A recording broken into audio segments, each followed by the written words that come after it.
건강한 삶을 위한 슬기로운 100세 가이드입니다. 요즘 멜라토닌 모르시는 분들이 없으시죠? 잠이 안 올 때 먹는 수면제 정도로만 알고 계시다면 잠시 멈춰주세요. 오늘은 멜라토닌 제대로 알기, 멜라토닌에 몰랐던 놀라운 진실과 주의할 사항을 대해 알아보겠습니다. 멜라토닌은 단순한 수면 보조제가 아닙니다. 우리 몸속에서 자연스럽게 만들어지는 아주 중요한 호르몬이죠. 하지만 잘못 알고 먹으면 부작용도 있을 수 있습니다. 오늘은 멜라토닌의 좋은 점, 부작용과 그리고 꼭 알아야 할 숨은 진실까지 꼼꼼히 알려드릴게요. 특히 자가면역 질환을 가진 분들이 꼭 들어야 할 중요한 내용도 준비했습니다. 멜라토닌은 우리 뇌 속 솔방울샘이라는 곳에서 만들어지는 호르몬으로 잘 알려져 있죠. 그러나 멜라토닌은 우리 몸 곳곳에서 만들어집니다. 특히 장에서 엄청나게 많이 만들어진다는 사실 알고 계셨나요? 위소장대장 세포가 멜라토닌을 합성해서 장 운동을 조절하고 소화기관을 보호합니다. 심지어 장에서 만들어지는 멜라토닌 양이 뇌에서 만드는 양보다 훨씬 많아요. 이 덕분에 장은 제2의 뇌라고도 불립니다. 그래서 장 건강이 나쁘면 멜라토닌 리듬도 흐트러질 수 있다는 거죠. 밤이 되면 멜라토닌 분비가 증가해 이제 잘 시간이다라는 신호를 몸에 보내죠.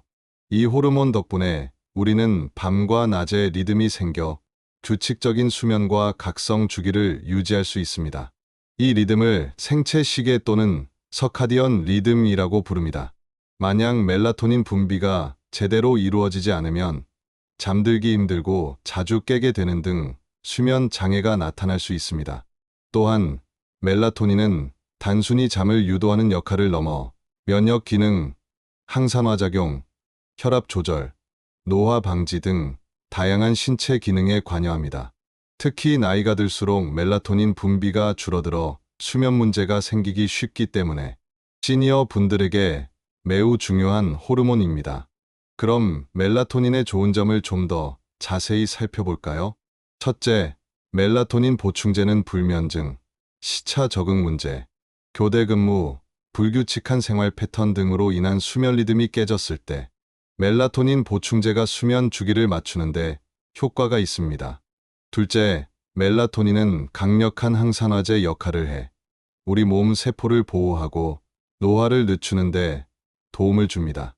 항산화제는 노화를 촉진하는 활성산소를 제거해 몸의 전반적인 건강을 지키죠. 셋째, 면역력을 강화하는 역할도 있는데 면역세포를 조절하여 감염 예방에 긍정적인 영향을 준다는 연구 결과가 있습니다. 특히 시니어분들은 면역력이 약해지기 쉬운데 멜라토닌 보충이 도움이 될 수 있겠죠.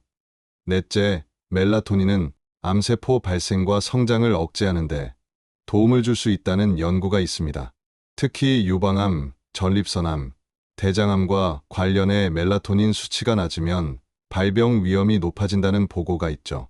물론 멜라토닌이 암 치료제가 된다는 뜻은 아닙니다. 그러나 밤에 충분히 어둡게 자고 멜라토닌 분비를 방해하지 않는 생활 습관이 암 예방과도 연결될 수 있다는 것입니다.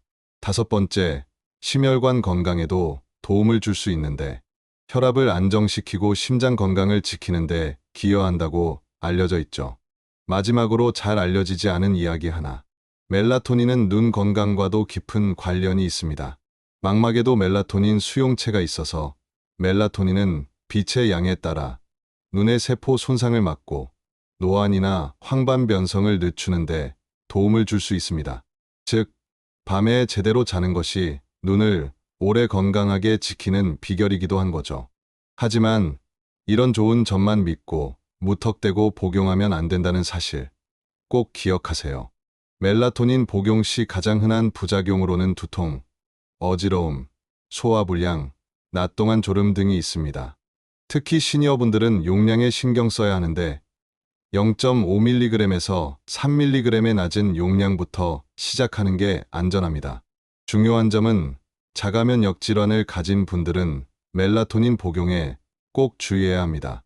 자가면역 질환은 우리 몸의 면역 체계가 자신의 조직을 공격하는 병으로 멜라토닌이 면역 반응을 활성화하거나 억제할 수 있기 때문에 병세가 악화될 위험이 있어요.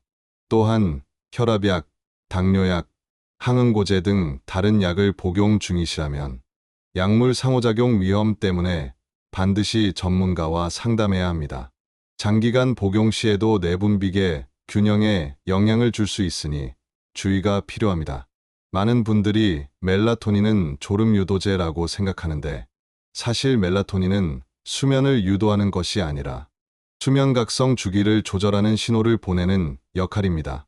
그래서 바로 졸음을 부르는 수면제와는 다르죠. 또 스마트폰이나 TV 같은 밝은 빛, 특히 블루라이트를 저녁에 많이 보면 멜라토닌 분비가 억제돼 잠이 더 어려워질 수 있습니다. 요즘 도시는 밤에도 환하죠. 가로등, 간판, 아파트 불빛 등 이런 빛 공해가 멜라토닌 분비를 방해한다는 사실이 여러 연구에서 확인됐습니다. 특히 시니어분들은 빛에 대한 민감도가 높아 약간의 불빛만 있어도 멜라토닌 분비가 떨어집니다. 시니어분들께서는 저녁 시간에 조명과 스크린 사용을 줄이는 것이 매우 중요합니다. 그래서 잠자리에서는 아주 미세한 LED, 불빛조차 차단하는 것을 추천합니다. 안대나 암막 커튼이 단순한 숙면 보조품이 아니라 멜라토닌 수호막이 되는 셈이죠. 그리고 멜라토닌 보충만으로는 수면 문제를 완전히 해결할 수 없으며 생활 습관 개선, 규칙적인 운동, 명상 등의 노력과 병행해야 더 좋은 효과를 볼 수 있습니다. 멜라토닌은 시니어 여러분께 꼭 필요한 호르몬이지만 올바른 복용과 생활 습관 개선이 함께해야 더 건강한 잠자리가 만들어집니다. 그리고 멜라토닌은 보충제 말고 음식으로도 얻을 수 있습니다. 대표적인 식품이 체리, 특히 타트 체리입니다. 또 포도, 토마토, 옥수수, 호두, 피스타치오에도 멜라토닌이 풍부하죠. 밤마다 수면 영양 간식으로 이런 식품을 조금씩 섭취하면 자연스럽게 멜라토닌 리듬을 도와줄 수 있습니다. 멜라토닌, 특히 인공 멜라토닌 보충제를 꺼리거나 약물 복용 중이라 조심해야 하는 분들에게 좋은 방법입니다. 특히 자가면역 질환자와 특정 약물을 복용 중인 분들은 반드시 전문가와 상담 후 복용하시길 권해드립니다. 어떠셨나요? 오늘은 멜라토닌에 대해 우리가 잘 몰랐던 하지만 건강과 직결되는 이야기들을 나눠봤습니다. 더불어 멜라토닌의 숨겨진 비밀과 주의해야 할 점까지 자세히 살펴봤습니다. 멜라토닌은 단순히 수면을 돕는 호르몬이 아니라 장 건강, 면역, 암 예방, 눈 건강, 심혈관까지 연결되는 정말 중요한 호르몬입니다. 이제부터는 멜라토닌을 더 현명하게 지켜주는 생활을 해보시길 바랍니다. 영상이 여러분의 건강한 수면과 삶에 도움이 되셨다면 구독과 좋아요를 꾹 눌러주세요. 여러분의 관심과 사랑이 영상 제작에 크나큰 도움이 됩니다. 감사합니다.